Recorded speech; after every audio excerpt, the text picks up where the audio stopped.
Guys এই ছেলেটা কি করছে? এটা মনে হয় স্কেটিং করবে। দাঁড়াও দেখি স্কেট করে কিনা।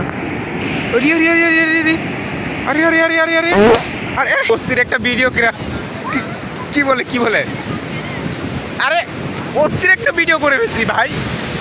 বাহ সাবাস, মনে হয় এবার 1 মিলিয়ন ভিউ এসে করবে এটাতে। গাইজ এই যে এদিকে একদম প্যাক প্যাক পানি আসতেছে ঘোলা হইয়া। ভাবতেছি একটু পানি খাওয়া দেওয়ার জন্য। আমি ট্রাই করবো না, বাট আমি যেতে পারি ভিতরেই। আমি গেলাম। সাবাস সাবাস গাইজ সাবাস।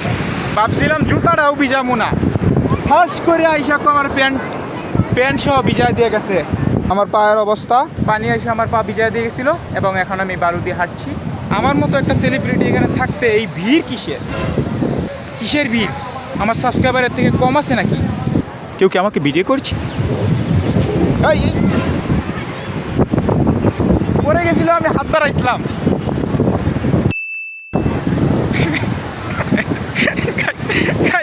এটা যে কি ধরনের দাঁড়াও দেখাই তোমাদেরকে। এই যে দেখো, এগুলার উপরে মানুষ হাইটে হাইটে যাইতে হয়, ঠিক আছে? এগুলোর উপর দিয়া সাবাস। আর ওইখান দিয়ে উপরে ছিল এবং আমি ওকে হাত বাড়িয়ে বাঁচানোর চেষ্টা করেছিলাম এইভাবে, কিন্তু সে পড়েই গেল। ওকে বাঁচিয়ে লাভটা কী হলো গাইস? ওকে বাঁচিয়ে লাভটা কী হলো? আদৌ কি মাছ ধরতে পারবো? আদৌ কি ধরতে পারবি?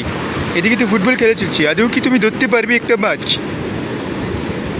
এত ভালো এই জীবনে ওরা মাছ ধরতে পারবে বলে তো মনে হয় না। গাইস জীবনের প্রথমবার আমি প্লেন দেখলাম। অবশ্য আমারও একটা প্লেন ছিল, খেলনা।